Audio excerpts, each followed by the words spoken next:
आणि त्याचबरोबर सुंदर अशी प्रार्थना सुद्धा केलेली आहे. आपण सर्वजणांनी चर्चमध्ये जाऊन होसाना म्हटलेलं आहे. हालेलुया. प्रभूच्या नावाने येणारा राजा धन्यवाद असो. आणि आज जे वचन आहे प्रियानो ते फार महत्वाचं आहे, कारण आमच्या मंडळी सुद्धा जे वचन मिळालं तेव्हा पालक म्हणाले की ज्यांनी गजर केला, जे म्हणाले की होसांना आम्हाला वाचव आणि प्रभूच्या नावाने येणारा राजा धन्यवादित असो, त्यांच्यातले बहुतांश जवळपास सगळेच केवळ 3 दिवसानंतर किंवा 4 दिवसानंतर त्यांनी गजर लावला की ह्याला वधस्तंभावर खिळा, याची वाट लावा, त्याचं रक्त आमच्या मुलाबाळांवर असो. आज वचनाकडे जाण्याआधी माझा सगळ्यांना प्रश्न आहे, तुम्ही सुद्धा ख्रिस्ताला वधस्तंभावर खिळलेला आहे का?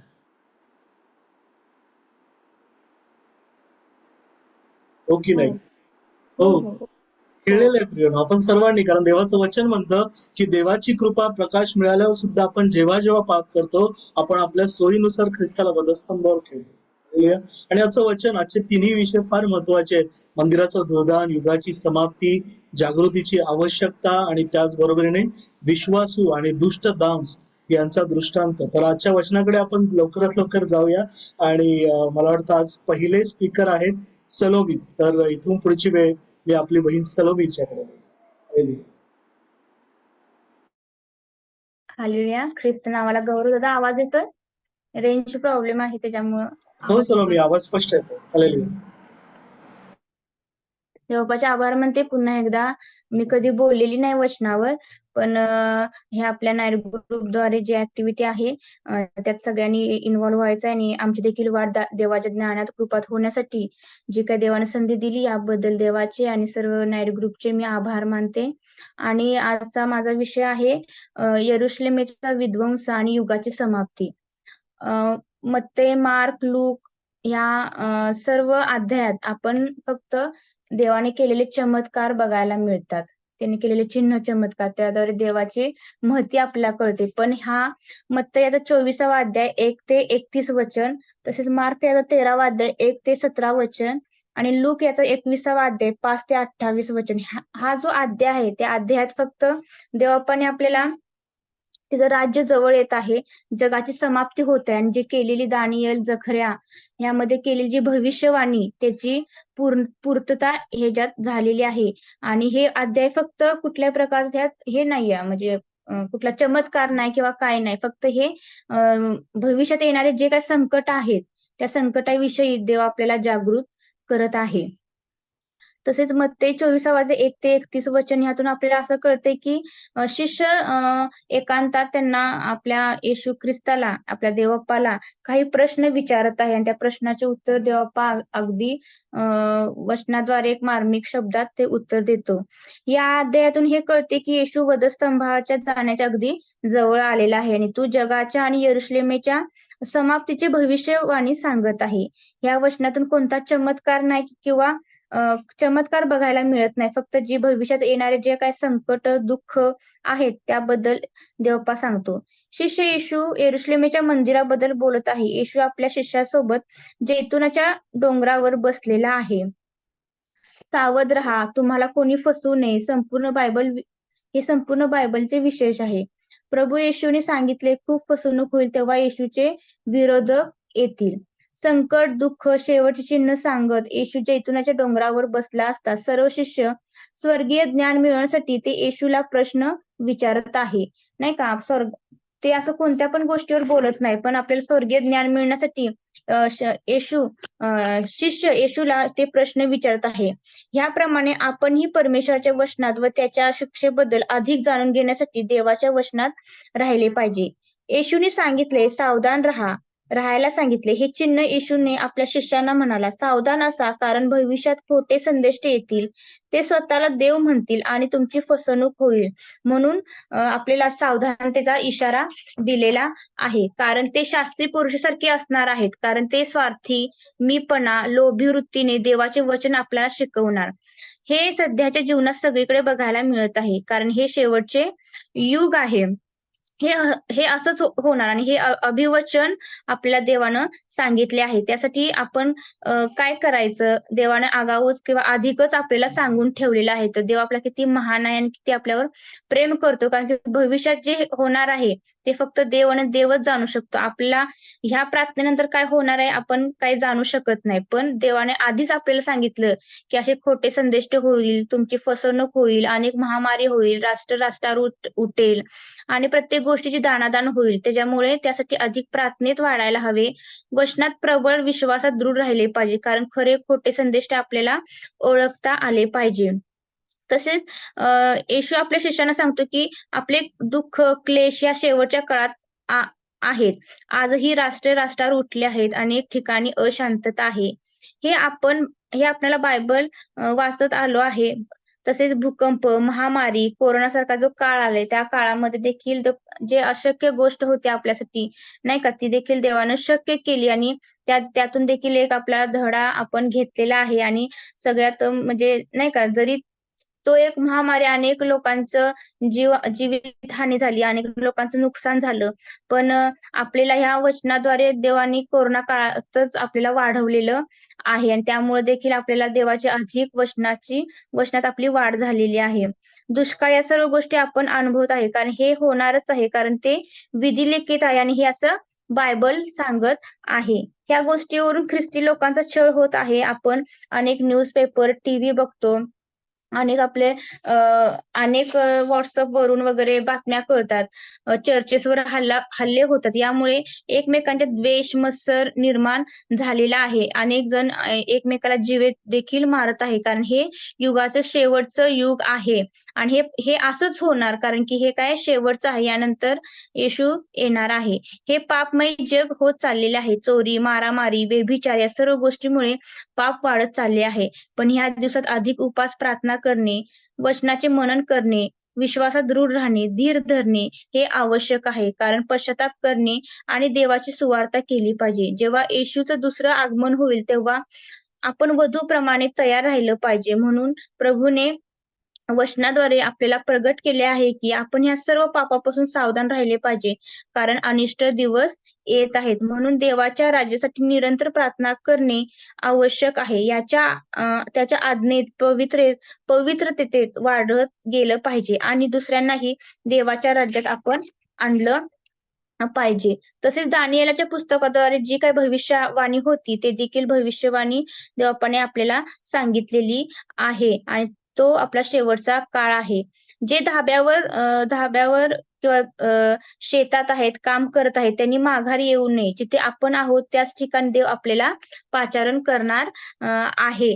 नाहीतर त्या लोटाच्या बायकोसारखं आपण नाही का मिठाचा खांब होऊ. आपण जर पाठीमागं भौतिक गोष्टी किंवा आपण संसाराच्या चित्त आपलं लावलं, तर आपलं काय होणार आहे? ते मिठाचा खांब होणार आहे. तर पुन्हा एकदा तो खांब होऊ नये म्हणून आपण ज्या ठिकाणी आहोत त्या ठिकाणी नेहमी तयार राहिलं पाहिजे आणि जेव्हा आपला देव येईल त्याच्यासोबत जाण्यासाठी आपण तयार असलो पाहिजे. तर जगिक गोष्टीत किंवा भौतिक गोष्टीत लोभापोटी आपण पेचात पडू नये. तसेच ज्या गरोदर स्त्रिया, अंगावर पाजणाऱ्या स्त्रिया आहेत, त्यांचीही दाणादाण होणार आहे.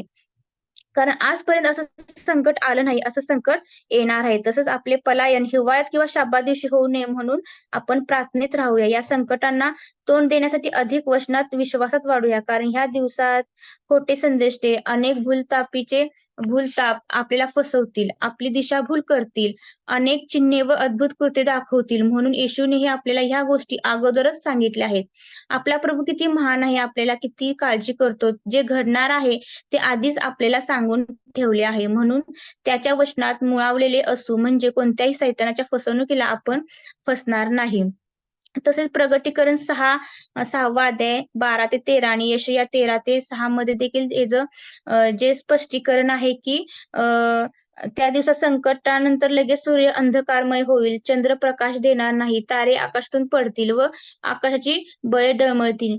हे जर आपण वाचलं तर ते किती म्हणजे भीतीदायक आहे, किती अद्भुत आहे ते. असं कधी घडलंच नाहीये, पण असं होणार आहे म्हणून देवबापाने आपल्याला सांगितलेलं आहे. कारण ह्या किती भयावह गोष्टी आहेत. आपण त्याचं इमॅजिनेशन पण नाही करू शकत की अशा गोष्टी घडतील का, पण हे घडणार आहे आणि तसं ते होणार आहे. सर्व संकटातून पार जाण्यासाठी तो आपल्याला सांगत आहे. संधी आहे तोपर्यंत त्याच्या ज्ञानात आपण वाढूया. देव करो की ह्या सर्व वचनानं मला जे समजलं ते मी तुमच्या समोर लिहिलं होतं ते मी वाचून दाखवलं. काही आता सांगायचं असेल तर तुम्ही सांगू शकता. Praise the lord. Thank you.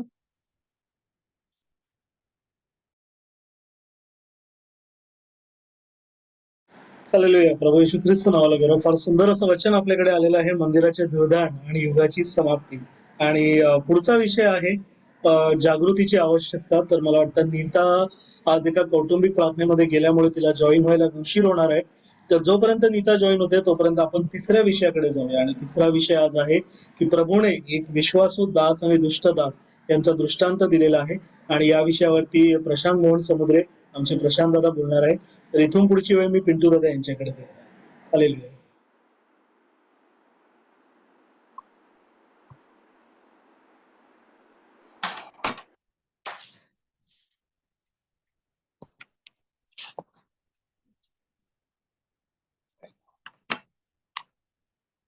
देवबाप्पाच्या नावाला गौरव असो. माझा आवाज येतोय ना संदेश? हो पिंटू दादा, आवाज येतो. देवबाप्पाच्या नावाला गौरव असो. स्तुती आराधना करण्यासाठी प्रभूनं देव केलेले आहे, त्याच्या नावाला गौरव असो. होसांना होसांना प्रभूच्या नावाने येणारा राजा धन्यवाद असो. आता हा दिवस पाळत आहोत याबद्दल देवबाप्पाच्या नावाला गौरव. सविताची इच्छा आहे की 1 मिनिटामध्ये तिला गीत गायचं आहे. तिला संधी देऊया.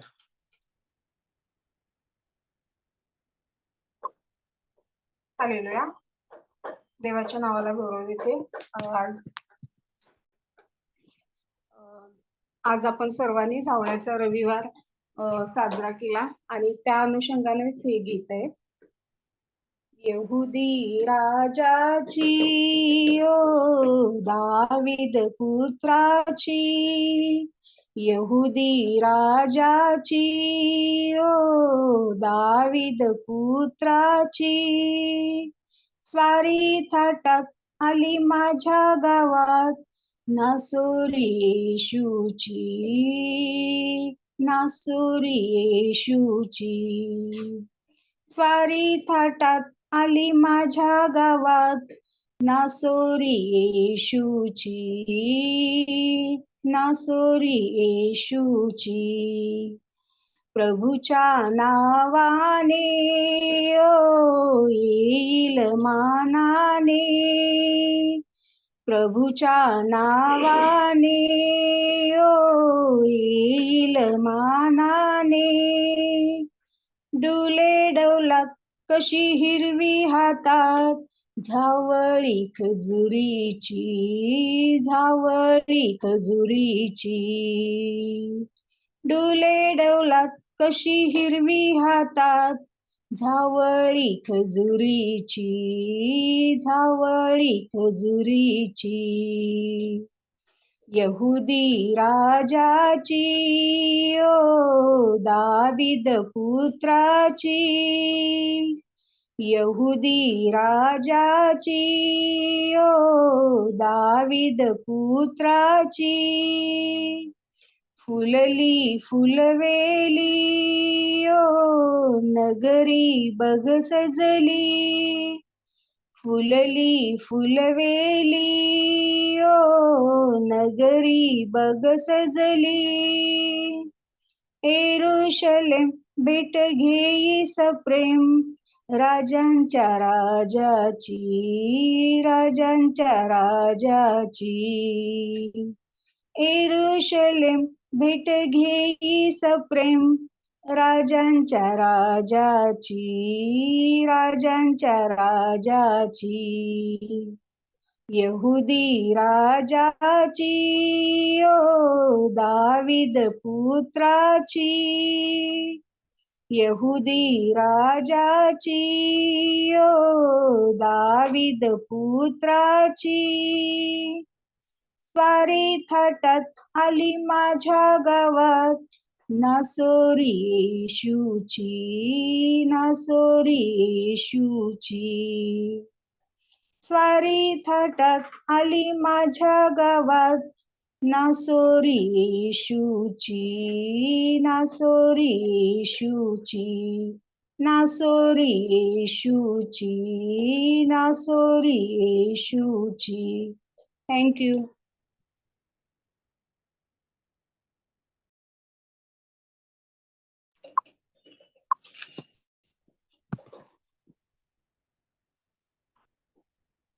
हालेलुया. देवबापाच्या नावाला गौरव असो. 2 मिनिटाची आपण प्रार्थना करूया. पवित्र पवित्र सेनाधीश महान प्रभू परमेश्वरा, दयागंध देवबापा, तुझ्या पवित्र पवित्र शास्त्रातील जे वचन आज देऊ केलेलं आहेस आणि त्याच्यावरती बोलण्यासाठी संधी मला तू देऊ केलीस, म्हणून तुझ्या नावाला गौरव देतो. प्रभू परमेश्वरा, मोडक्या थोडक्या शब्दामध्ये जे काही स्पष्टीकरण करल ते देवबापा तुला मान्य असं होऊ दे. ही सर्व प्रार्थना तारणार प्रभू येशू ख्रिस्त त्याच्या प्रेमळ आणि गोड नावाने केले म्हणून तो ऐक. आमेन. धन्यवाद देतो प्रभूला की आज जे माझ्याकडे वचन आहे ते मत्ती सुवर्तमान याचा 24वा अध्याय आणि 45 ते 51 या वचनाचा मध्ये जे वचन आहे त्यामध्ये त्याचं हेडिंग असं आहे की विश्वासू दास व दुष्ट दास यांचा दृष्टांत. आणि मी विनंती करीतो की 45 ते 51 वचन ज्यांना सापडेल त्यांनी कृपया वाचूया. दादा योहानेचा परत एकदा मत्ती सुवर्तमान 24वा अध्याय. ज्या विश्वासू व बुद्धिमान दासाला धन्याने आपल्या परिवाराला इतक्या काळी खावयास देण्यासाठी त्यांच्यावर नेमिले आहे, असा कोण धनी येईल तेव्हा जो दास तसे करताना त्याच्या दृष्टीत तो धन्य. मी तुमची सांगतो की त्याला तो आपल्या सर्वस्वावर नेमेल. परंतु आपला धनी येण्यास विलंब लागेल असे जर एखादा दृष्ट दास आपल्या मनात म्हणेल व आपल्या सोबतीच्या दासास मारू लागेल व झिंगलेल्या बरोबर खाईल पिईल, तर तो वाट पाहत नसेल अशा दिवशी व त्याला माहीत नसेल घटकेस त्या दासाचा धनी येईल, त्याला छाटून टाकील व ढोंग्यांना द्यावयाचा वाटा त्याच्या पदरी बांधील. तेथे रडणे व दात खाणे चालेल. आमीन. हालेलुया. प्रियानो, या ठिकाणी या दाखल्याच्या द्वारे हा जो दृष्टांत किंवा दाखला जो दिलेला आहे यामध्ये जे कॅरेक्टर आहेत ते एकूण 3 कॅरेक्टर आपल्याला दिसत आहेत की एक आहे तो मुख्य आहे धनी, एक आहे तो विश्वासू दास आणि दुसरा आहे तो दुष्ट दास. असे 3 कॅरेक्टर या ठिकाणी आपल्याला पाहायला मिळत आहेत. परंतु हे पाहत असताना यामधला एक महत्वाचा जो शब्द आलेला आहे की विश्वासू. आणि विश्वासू या शब्दाबद्दल जर बोलायचं झालं तर यामध्ये या दृष्टांतामध्ये काय दिलेलं आहे, तर जो विश्वास ठेवण्याजोगा जो दास आहे, ज्याच्यावरती त्या धन्यानं विश्वास ठेवलेला आहे आणि त्या विश्वासाला पात्र होऊन त्या दासानं काय केलेलं आहे, त्याचं वर्तन, वागणूक आणि प्रामाणिकपणा त्या धन्याला त्याचा दिसतोय आणि म्हणून तो काय झालेला आहे, तो दास आहे, तो विश्वासू आहे. आता दासाबद्दल जर बोलायचं झालं तर दासामध्ये दास्यत्वात राहिलेले जे लोक आहेत त्यांच्याबद्दल आपण बायबलमध्ये खूप वेळा ऐकलेलं आहे.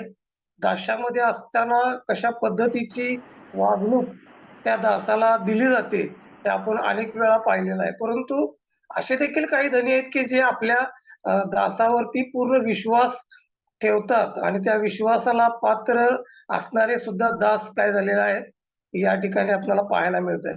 या दृष्टांताबद्दल काही वेळापूर्वी अभ्यास करत असताना जे मला समजलं, मला जे वाटलं ते या ठिकाणी मी आपल्या समोर मांडण्याचा प्रयत्न करत आहे. त्यानंतर दुसरी गोष्ट त्याची दिसते की बुद्धिमत्ता. आता तो प्रत्येक काम काय करत असणार आहे, तत्परतेने करत असणार आहे किंवा तो दास हुशार असणार आहे कदाचित त्या धन्याचा जो हिशोब असेल तो चोख करत असेल, प्रामाणिकपणाने करत असेल आणि म्हणून काय केलेलं आहे, त्या धन्यानं आपल्या परिवाराची खाण्यापिण्याची जी काळजी आहे, ती काळजी काय केलेली आहे, या दासावरती सोपवलेली आहे, असं काय या ठिकाणी आपल्याला दिसतंय.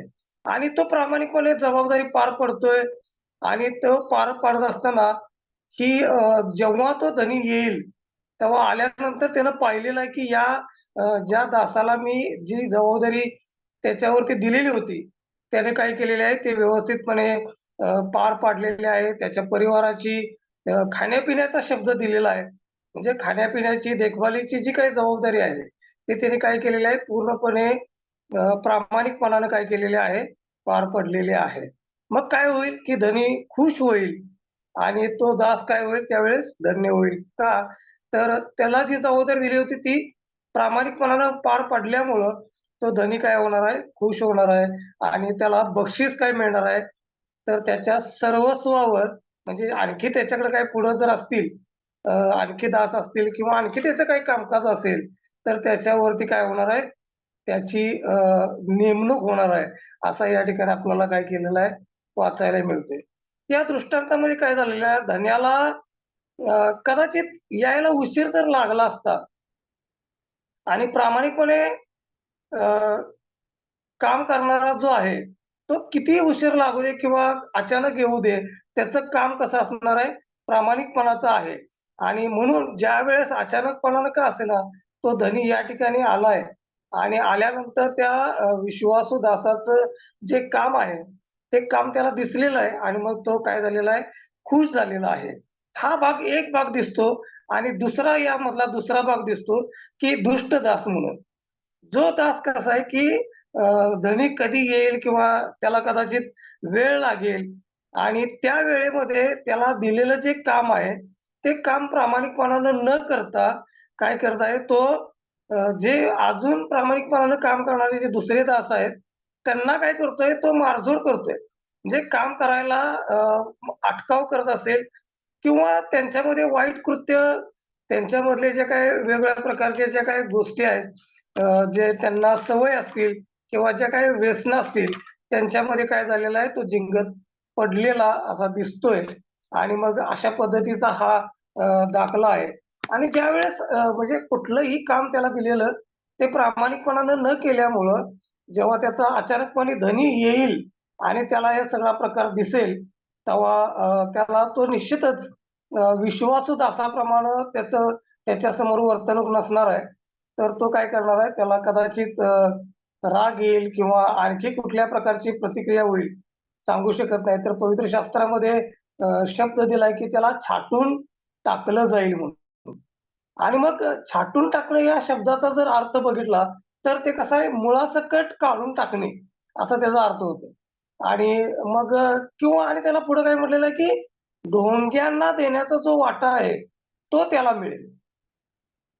आणि मग त्या ठिकाणी रडणे, दात खाणे ह्या गोष्टी घडतील. म्हणजे धन्याच्या विश्वासामध्ये न राहिल्यामुळं त्याच्या वाट्याला काय आलेलं आहे, तर त्याचा नायनाट होणे किंवा त्याच्या पदरी चांगलं न पडणे किंवा नरकामध्ये ज्या गोष्टी घडत आहेत, अशा वाईट गोष्टी त्या दुष्ट दासाच्या वाट्याला या ठिकाणी आपल्याला आलेल्या पाहायला मिळतात. हा छोटासा दाखला आहे, परंतु या दाखल्यामध्ये घेण्यासारखं आपल्याला खूप आहे आणि यावरती विचार, मनन, चिंतन करण्याची सुद्धा खूप अशी गरज आहे. जेणेकरून की अ, आपल्याला कोणत्या दासाप्रमाणे जीवन आपलं असायला पाहिजे, ते या ठिकाणी स्पष्टपणे आपल्याला दिसतंय. तर मला जे समजलं ते यामधून असं वाटतंय, की आपल्या लोकांचा, पापी लोकांना पापातून मुक्त करण्यासाठी देवाचा पुत्र प्रभू येशू ख्रिस्त या पृथ्वी तलावरती आला आणि तो दास म्हणून राहिला आणि आपल्या सर्वांची ओझी त्याचप्रमाणे या ठिकाणी जसं धन्याचा आदेश दास पाळतो, तशाप्रमाणे पित्याची आज्ञा या ठिकाणी प्रभू येशू ख्रिस्तानं पाळलेली आहे, मान्य केलेली आहे. ज्या उद्देशानं प्रभू येशू ख्रिस्ताला या पृथ्वी तलावरती पाठवलेलं आहे आणि ते काम प्रभूनं प्रामाणिकपणानं ते पाळलेलं आहे, प्रामाणिकपणानं केलेलं आहे. पित्याची आज्ञा काय केलेली आहे स्पष्टपणे प्रामाणिकपणानं त्यानं काय केलेले आहे पाळलेले आहे. आता ही प्रामाणिकपणानं जी आज्ञा देऊ केलेली आहे पित्यानं, जे त्याच्यावरती काम सोपवलेलं आहे, ते करत असताना त्याचा प्रभूला हाल झालं, अपमान झाला, दुःख सहन करावं लागलं, संकट आली, वेदना सहन करावं लागल्या स्वतःवरती आणि सगळ्या पापाचा भार प्रभूनं काय केला आपल्यावरती घेतला आणि शेवटी प्रभूनं आपला स्वतःचा जीव देखील या मध्ये दिलेला आहे आणि जर पित्याकडूनचं बक्षीस जर बघितलं, या दाखल्यामध्ये दिलेलं आहे की सर्वस्वावरती त्याला ठेवलेलं आहे त्या दासाला. तर पित्यानं परमेश्वरानं या जगाच्या निर्मितीकर्त्यानं परमेश्वरानं आपल्या प्रभू येशू ख्रिस्ताला काय दिलेलं आहे? स्वर्गीय वैभव दिलेला आहे. आणि हे प्रभूनं या ठिकाणी आपल्याला दिसतंय की प्रभू येशू ख्रिस्ताला काय मिळालेलं आहे? तर स्वर्गीय वैभव आणि स्वर्गातले सर्व अधिकार सर्व प्रभूला मिळालेलं आहे. कारण आपण वचन वाचत असताना त्या वचनामध्ये पाहायला मिळतं की येशूकडे आल्या वाचून पित्याकडे कोणीही जाता येत नाही. हा सर्वस्वाचा मान जो आहे तो येशूला या ठिकाणी मिळालेला आहे. आपल्या जीवनामध्ये नेहमी आपण येशू ख्रिस्त हा आपला तारणारा आहे. येशू ख्रिस्त हा आपला प्रभू आहे आणि येशू ख्रिस्ताच्या 33.5 वर्षाच्या या कालखंडामध्ये प्रभूने जे काही केलेलं कार्य आहे, त्या कार्याची आपण नेहमी काय करतो? स्मरण आपल्या समोर असतं. अनेक गोष्टी प्रभूनं ज्या शिकवल्या, ज्या केल्या आणि मग आपण जो मानव जो प्राणी आहोत, या काही गोष्टी आपल्याला काय होत नाहीत, समजत नाहीत. मग समजाव्यासाठी प्रभूनं काय केलेलं आहे, अनेक प्रकारचे दाखले काय केलेले आहेत, दाखल्याच्या द्वारे मानवांना काय केलेलं आहे, ते समजावून सांगण्याचा प्रयत्न या ठिकाणी केलेला आहे. प्रभूनं दिलेली प्रीती, प्रभूनं दिलेलं प्रेम हे आपल्या नेहमी आचरणामध्ये, वागण्यामध्ये ठेवणं आपल्याला गरजेचं आहे. तरच आपण देखील देवाच्या राज्यामध्ये जाण्यासाठी आपल्याला देखील सर्वस्वाचा मान निश्चितपणानं मिळणार आहे. आणि प्रयत्न आपले असावेत की नेहमी देवानं शिकवण दिलेली जे शिकवण आहे, त्या शिकवणीमध्ये आपण आपली वाटचाल करणं गरजेचं आहे. वाईट दासाच्या जीवनामध्ये जर बोलायचं झालं, तर आपल्या आपल्या आजूबाजूला जो दास उभा आहे, तो कोण आहे? सैतान आहे आणि तो वाईट दास आहे. आणि तो काय करतोय, की आपल्याला गिळंकृत करण्यासाठी काय केलेलं आहे, टपून बसलेला आहे. आणि जर आपण तिकडं जर वळलो तर त्याच्यामध्ये काय आहे, तो घेऊन जाण्यासाठी आपल्याला टपलेला आहे. तर त्या ठिकाणी रडणे आणि दात खाणे आणि अग्नी आणि ज्वाला अशा प्रकारचं त्या ठिकाणी देखील आहे. त्याला आपण नरक असं म्हणतो. प्रियानं आपल्याला माहित आहे, की धनी आपला कधी येईल आणि मग हे कोणालाच ठाऊक नाही. हा जसा दास त्याच्या कामामध्ये प्रामाणिकपणानं राहिला, आपला मालक कधीही येवो, मी माझं काम प्रामाणिकपणानं करत राहील. तशा पद्धतीनं आपण देखील प्रभू आपला कधी पुन्हा वैभवाने येणार आहे, हे आपल्याला ठाऊक नाही. परंतु त्यासाठी आपण तत्पर असणं, त्यासाठी तयार असणं गरजेचं आहे. आणि यामध्ये आपण मी जास्त काही उदाहरण घेत नाही आहे. यामध्ये एक छोटंसं उदाहरण सांगतो, की ज्या 10 कुमारींचा दृष्टांत आहे, त्यामधल्या 5 शहाण्या होत्या आणि 5 मूर्ख होत्या. ज्यांना प्रभू आता येणार आहे ठाऊक होतं. परंतु तरी सुद्धा पुरेसं ते तेल वगैरे घेऊन आल्या नाहीत आणि मग त्यांचं तेल संपलं आणि मग त्यात आणण्यासाठी परत तिघी गेल्या, 5 जणी गेल्या आणि 5 तिथं राहिल्या. त्या वेळेमध्ये बरोबर प्रभू त्यांच्यामध्ये प्रगट झाला आणि त्या शहाण्या देवाबरोबर गेल्या. आपल्या जीवनामध्ये देखील आपल्याला माहित नाही, की प्रभू कधी येणार आहे आणि आमच्या जन्मापासून किंवा अनेक पिढ्या गेल्या आणि आपण हेच ऐकत आलेलं आहे, की प्रभू येणार आहे, प्रभू येणार आहे. आणि मग जुनी माणसं सुद्धा म्हणायची, की कधी येणार आहे? आम्ही तर हे झालं. परंतु देवाचं वचन हे सत्य आहे आणि ते कधीही कुणीही त्याला खोटं ठरवू शकणार नाहीये. प्रभू निश्चितपणानं प्रभू वैभवाने येणार आहे आणि तो परत येण्यासाठी आपण केव्हा येईल त्यावेळेस काय व्हायला पाहिजे? तत्पर असायला पाहिजे. विश्वासात असा प्रमाणे राहणं गरजेचं आहे, देवानं दिलेलं शिकवण आहे त्या शिकवणीमध्ये जगणं गरजेचं आहे. देवानं सांगितलेल्या ज्या गोष्टी आहेत त्याप्रमाणे जर आपण राहिलो तर आपल्याला काय होणार आहे, निश्चितपणानं प्रभूच्या स्वर्गीय राज्यामध्ये जाण्याचा जो मान आहे तो आपल्याला निश्चितपणानं मिळणार आहे. सावधान राहाव्या, जागरूक राहाव्या, देवाच्या सेवेमध्ये राहाव्या. येशूने शिकवलेले आचरण जे आहेत, जे विचार आहेत, येशूचे ज्या ज्या गोष्टी आहेत त्या आपण पाळण्याचा प्रयत्न करूया. कारण देवाची इच्छा आहे की प्रत्येक मनुष्यानं स्वर्गाच्या राज्यामध्ये प्रवेश व्हावा आणि त्यासाठी देवाचं हे जे वचन आहे ते लोकांच्या प्रत्येक शेवटच्या लोकांपर्यंत पोहोचलं जावं आणि त्यांच्या जीवनाचं परिवर्तन व्हावून त्यांनी जुनं सोडून देऊन नवीन जीवन त्यांना मिळावं, जे स्वर्गीय राज्याकडे जाणारं जीवन असेल. असं मिळवण्यासाठी प्रभू तुम्हाला आणि मला काय केलेलं आहे, काम दिलेलं आहे. हे काम खूप आहे आणि ते कामकरी कमी आहेत आणि मग अनेक आत्मे जिंकण्यासाठी देवाचं वचन सर्वांच्या पर्यंत पोहोचवण्यासाठी आपल्याला हे काम दिलेलं आहे. विश्वासू दासाप्रमाणे प्रामाणिकपणानं काम करूया, देवाच्या वचनामध्ये राहूया आणि देवाचं दिलेलं स्वर्गीय जे स्वर्गामध्ये स्वर्गीय जे मान आहे तो मान मिळवण्याचा प्रत्येकानं प्रयत्न करूया आणि देव करो तुम्हाला आणि मला त्याच्या वचनामध्ये वाढण्यासाठी आणि त्याच्या शिकवणीप्रमाणे आचरण करण्यासाठी तुम्हाला आणि मला बुद्धी सामर्थ्य देव. थँक्यू. आमेन. हालेलुया. प्रभू येशू ख्रिस्त नावाला गौरव. मी प्रशांत दादा यांचे आभार मानतो. फार सुंदर वचन त्यांनी घेतलेलं आहे आणि नीता अजूनही सहभागी झाली नाहीये, तर जोपर्यंत नीता सहभागी होते तोपर्यंत मी सुजाता दिदी यांना विनंती करतो की आजच्या तिन्ही विषयावरती त्यांनी सुद्धा सारांश रूपाने आपल्याला सांगा. इथून पुढची वेळ सुजाता दिदी तुमच्याकडे.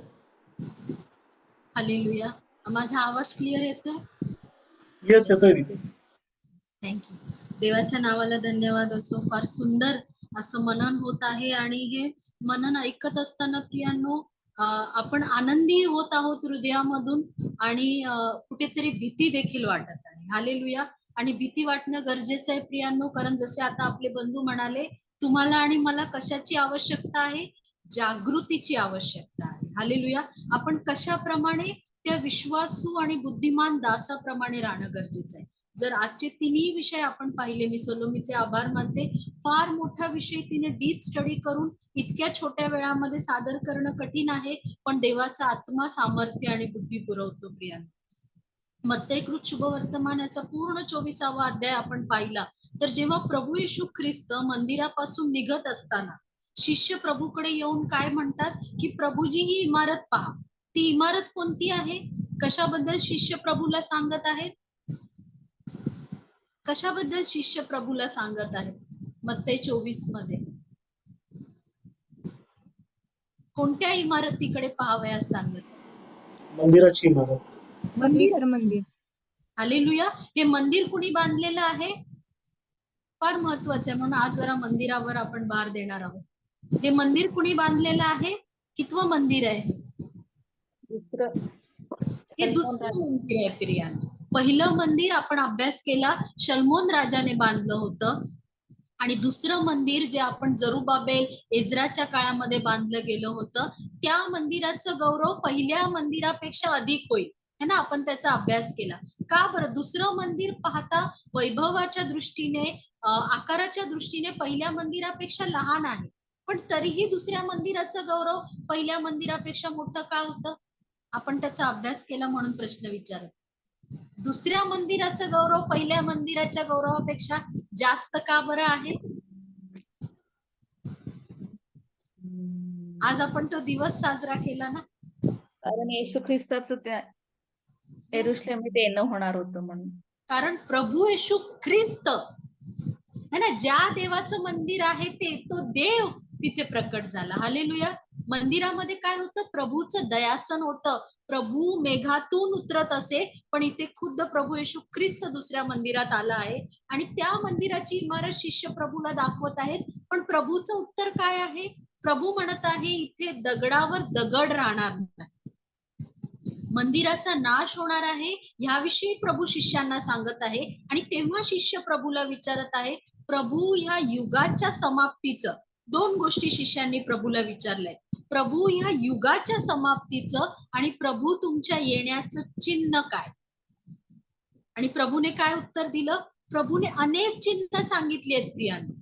जर तुम्ही पूर्ण मत्तई कृत शुभवर्तमान याचा 24वा अध्याय, लूक शुभवर्तमान याचा 21वा अध्याय याचा अभ्यास कराल, मार्क मध्ये देखील ती वचने आहेत, तर तुम्हाला पाहायला मिळेल की प्रभूने सांगितलेलं आहे हा वेदनांचा प्रारंभ आहे. आपण जेव्हा मत्तयाचा अभ्यास केला तेव्हा शिकलो, स्त्रीला जेव्हा प्रसूती वेदना होतात त्या प्रसूती वेदनांची याच्याशी तुलना केलेली आहे आणि आपण त्याचं कारण देखील शिकलो प्रियांनो. प्रसूती वेदनांमधला अंतर, त्याच्यामधला काळ जसा जवळ येत जातो आणि वेदना जशा तीव्र होत जातात तसं काय होतं, तसं आपण काय समजतो, जेव्हा प्रसूती वेदना जवळ व्हायला लागतात आणि जेव्हा प्रसूती वेदना तीव्र होतात त्याचा अर्थ काय असतो? येस, हालेलुया, घटिका जवळ आलेली आहे. आता बाळाचा जन्म होणार आहे, त्या वेदनांचा अंत होणार आहे. लक्षात आलं प्रियांनो? तसा शेवटल्या काळी जे प्रभूने चिन्ह सांगितलेली आहेत, अनेक चिन्ह आहेत. जागोजागी भूकंप होतील, दुष्काळ होईल, मऱ्या येतील, पुष्कळ खोटे संदेष्टे उठतील, पुष्कळ जण स्वतःला ख्रिस्त म्हणवतील, ख्रिस्ती लोकांचा छळ होईल, तुम्हाला धरून देण्यात येईल, तुम्हाला सभास्थानांमध्ये नेण्यात येईल, पुष्कळांची प्रीती थंडावेल, आकाशामध्ये चिन्ह होतील, सूर्य अंधकारमय होईल, चंद्र रक्तमय होईल. ही सगळी चिन्हे कधीपासून होत आहेत?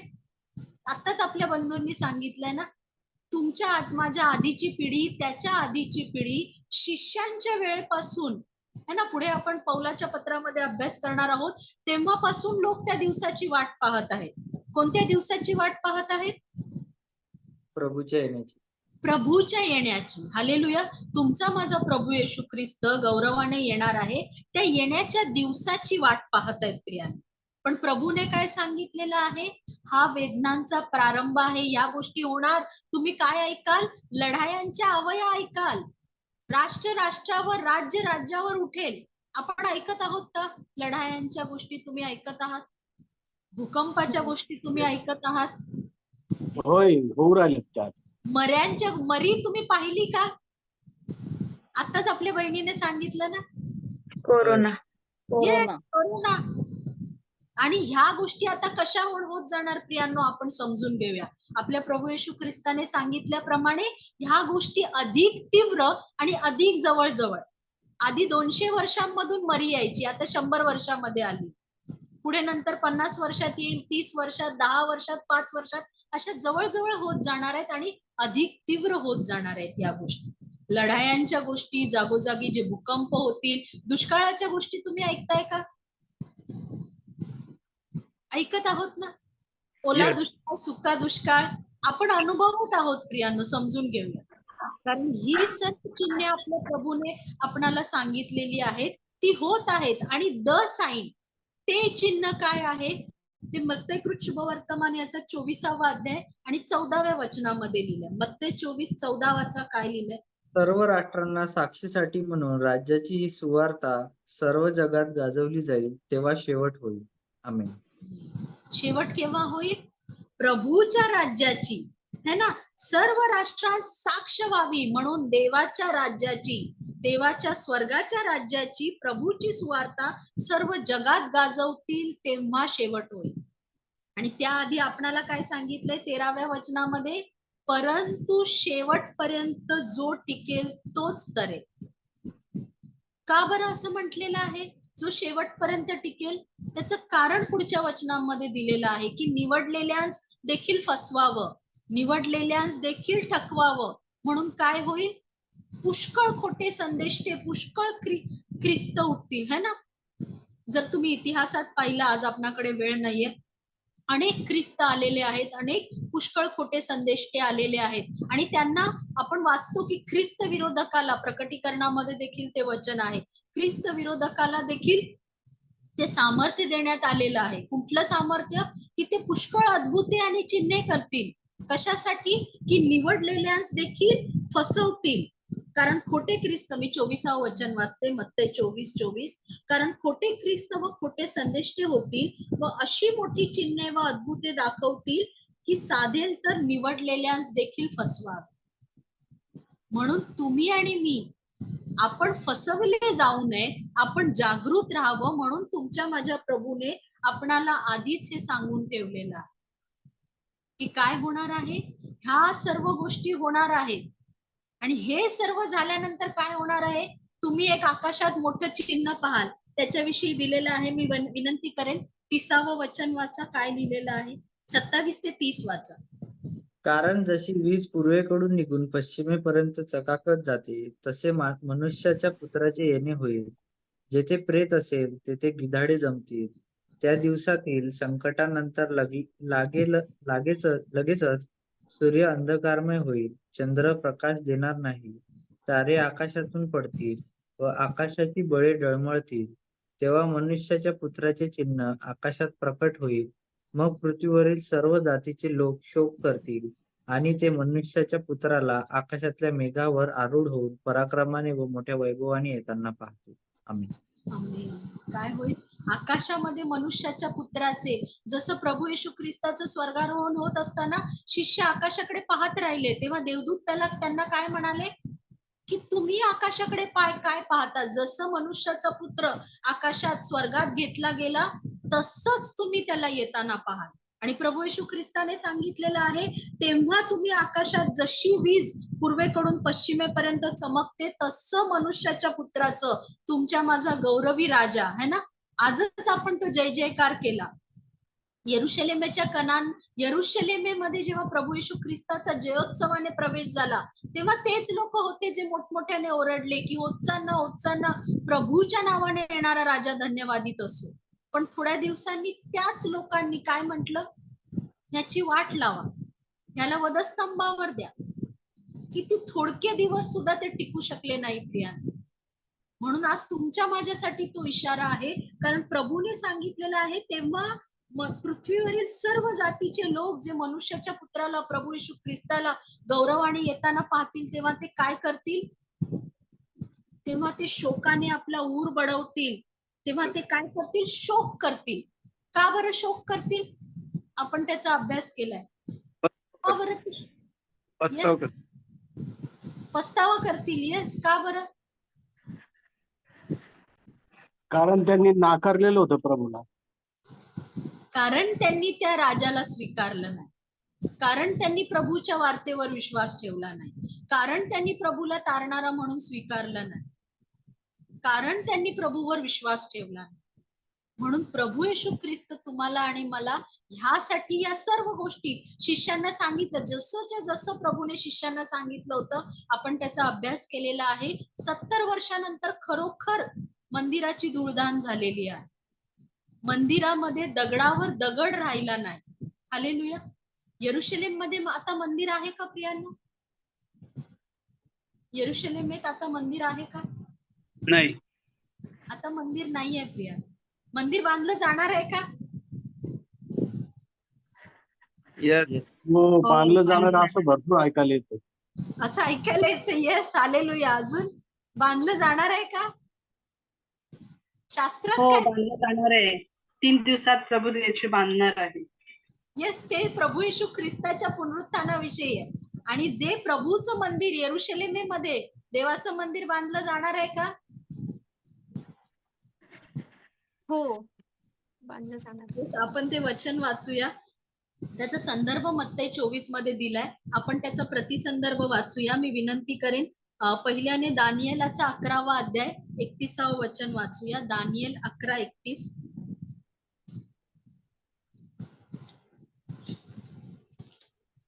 त्याच्या पक्षाचे सैनिक उठावणी करतील. ते पवित्र स्थानात तो दुर्ग ते भ्रष्ट करतील. नित्याचे बलिवहन ते बंद करतील आणि विध्वंसमूलक अमंगलाची ते स्थापना करतील. दानियेल 12:11 वाचा. दानियेल 12:11. नित्याचे बलिवहन बंद होईल व विध्वंसमूलक अमंगलाची स्थापना होईल. तेव्हापासून 1290 दिवस लोटतील. दुसरे थेसलोनिका पत्र याचा 2रा अध्याय 3 आणि 4 वाचा. दुसरे थेसलोनिका 2रा अध्याय 3 आणि 4. कोणत्याही प्रकारे कोणाकडे फसू नका, कारण त्या दिवसाच्या अगोदर विश्वासाचा त्याग होऊन तो अनितीमान पुरुष प्रगट होईल. तो नाशाचा पुत्र, विरोधी व ज्याला देव किंवा भजनीय म्हणून म्हणतात, त्या सर्वांपेक्षा स्वतःला उंच करणारा म्हणजे मी देव आहे असे स्वतःचे प्रदर्शन करीत देवाच्या मंदिरात बसणारा असा आहे. आमेन. ज्याविषयी मत्तयकृत शुभवर्तमान याच्या 24व्या अध्यायामध्ये तुम्हाला आणि मला सांगितलेलं आहे, जो ओसाडीचा अमंगळ पदार्थ कुठे येईल? मत्तयकृत शुभवर्तमान याचा 24वा अध्याय आणि 15 वचन वाचा. मत्तय 24:15. सांगितलेले अमूल्य पदार्थ पवित्र स्थानात उभा असलेला तुम्ही पाहाल. वाचकाने हे ध्यानात आणावे. Yes. याविषयी आपण दानियल संदेष्टाच्या ग्रंथामध्ये देखील वाचतो प्रियांनो. तो ओसाडीचा अमंगळ पदार्थ ही भविष्यवाणी डुएल आहे प्रियांनो. समजून घेऊया. प्रभू येशू ख्रिस्ताच्या येण्यापूर्वी जो अँटिओकस एपिफेन्स होता, त्याने काय केलं होतं? परमेश्वराच्या मंदिरामध्ये परमेश्वराची वेदी भ्रष्ट केली होती. कशी बरं भ्रष्ट केली होती? तर त्या मंदिरामध्ये त्याने डुकराचा बली केला होता. शास्त्रानुसार आपण काय वाचलेलं आहे? नियमशास्त्रानुसार डुक्कर हा कसा प्राणी आहे? अशुद्ध प्राणी आहे. अशुद्ध प्राण्याचं परमेश्वराच्या वेदीवर हवन करून त्यांनी वेदी भ्रष्ट केली होती. त्याविषयी लिहिलेलं आहे आणि होणाऱ्या गोष्टीविषयी, म्हणजे ज्या अर्थी इकडे शेवटल्या काळामध्ये सांगितलेलं आहे, दानियल संदेष्टाच्या द्वारे सांगितलेला ओसाडीचा अमंगळ पदार्थ कुठे उभा राहील? पवित्र स्थानात उभा राहील. याचा अर्थ काय प्रियांनो? मंदिर बांधलं जाणार आहे. शेवटल्या दिवसामध्ये मंदिर असणार आहे प्रियांनो, आणि त्या मंदिरामध्ये जसं आपण थेसलनिकाकरास पत्रामध्ये वाचलं, जो ख्रिस्त विरोधक है ना, अँटी क्राइस्ट जो येणार आहे, तो काय करणार आहे?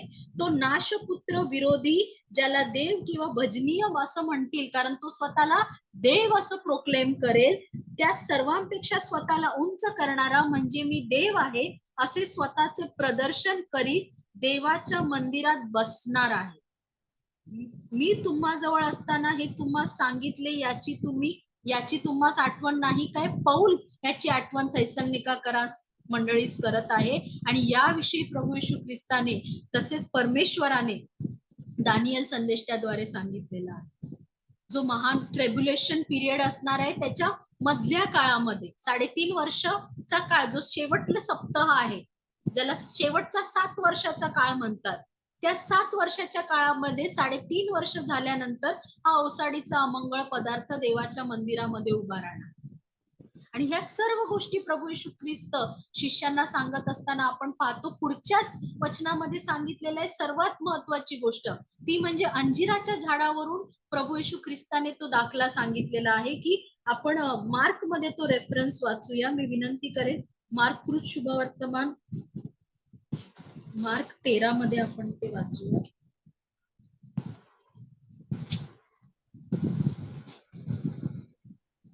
मार्क कृत शुभवर्तमान याचा 13वा अध्याय 28 ते 37 वचन कोणीतरी वाचा. मार्क 13. आता अंजिराच्या झाडाचा दाखला घ्या. त्याची डहाळी कोमल झाली आणि तिला पाने फुटू लागली, म्हणजे उन्हाळा जवळच आला आहे हे तुम्हाला कळते. त्याचप्रमाणे या गोष्टी घडत असलेल्या तुम्हाला दिसतील, तेव्हा तो जवळ अगदी दाराशी येऊन ठेपला आहे असे समजा. मी तुम्हाला खात्रीपूर्वक सांगतो की हे सर्व पूर्ण होईपर्यंत ही पिढी नाहीशी होणार नाही. आकाश व पृथ्वी ही नष्ट होतील, परंतु माझी वचने नष्ट होणार नाही. आणखी त्या दिवसाविषयी त्या घटकेविषयी कोणाला ठाऊक नाही, स्वर्गातील देवदूतांनाही नाही, पुत्रालाही नाही, केवळ पित्याला ठाऊक आहे. सावध असा, जागृत राहा व प्रार्थना करा, कारण तो समय केव्हा येईल हे तुम्हाला ठाऊक नाही.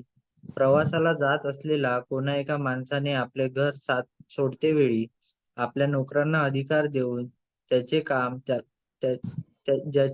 ज्याचे त्याला काम नेमून द्यावे व द्वारपाळात जागृत राहण्याची आज्ञा करावी, तसे हे आहे. म्हणून जागृत राहा, कारण घरधनी केव्हा येईल, संध्याकाळी, मध्यरात्रीस, कोंबडा आरवण्याच्या वेळी किंवा सकाळी, हे तुम्हाला माहिती नाही.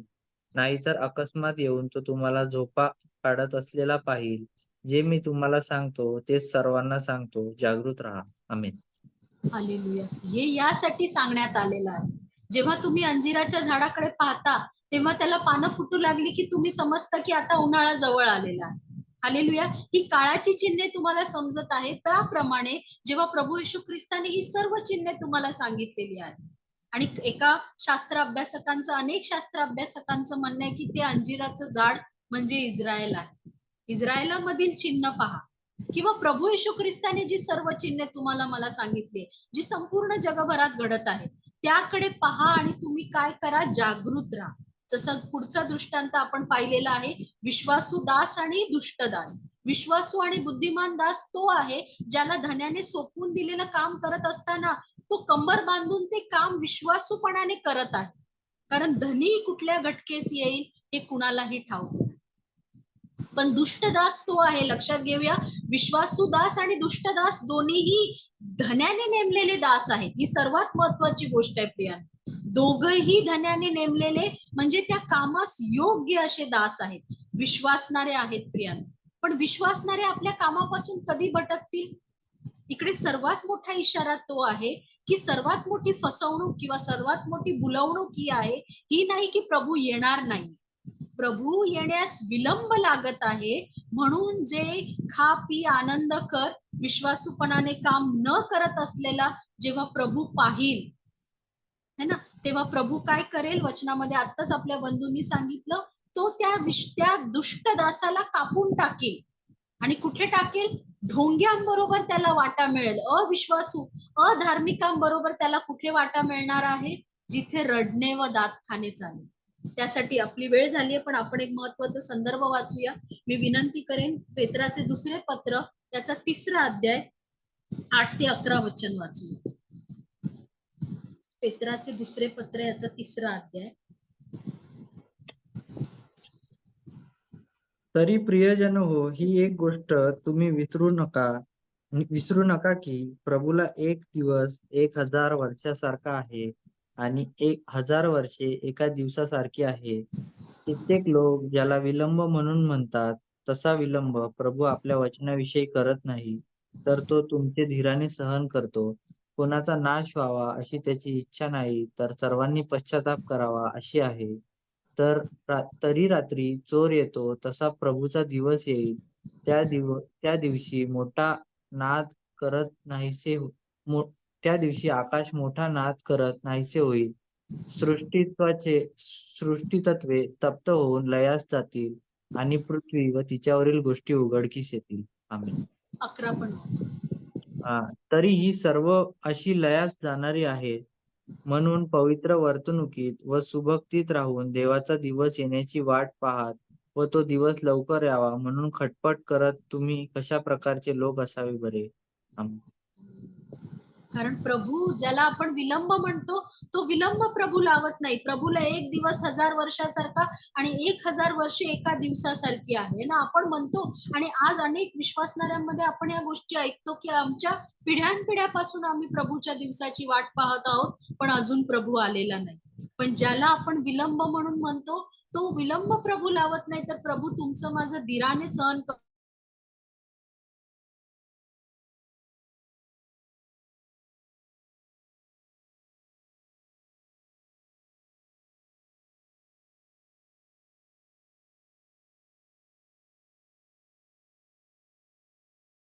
परमेश्वर येईल आणि तेव्हा तो काम करीत असत, प्रार्थना करीत, देवाचं राज्याच्या बांधणीचं काम करीत, नेटाने ते काम करणारा विश्वासू आणि बुद्धिमान दास असा आपल्याला धन्याला सापडेल. तेव्हा काय करील धनी त्याला आपल्या सर्वस्वावर नेमेल. म्हणजे काय प्रियांनो, ते प्रभू बरोबर युगानयुग राज्य कर. हालेलुया. सार्वकालिक जीवनामध्ये प्रभू त्यांना, कारण आपण लूक शुभवर्तमान याचा 12वा अध्याय मी जस्ट रेफरन्स सांगते, 48 पासून पुढच्या वचनामध्ये पाहाल की ज्याला भरपूर दिलं गेलेलं आहे त्याच्याकडून भरपूर मागितलं जाईल. ज्याला अधिक सोपवलेलं आहे त्याला अधिक शिक्षा होईल. प्रिया, आज तुम्हाला आणि मला जर अधिक सोपवलेलं आहे, तर आज तुमचा माझा धनी कुठल्या घटकेस येईल ते आपणाला माहिती नाही.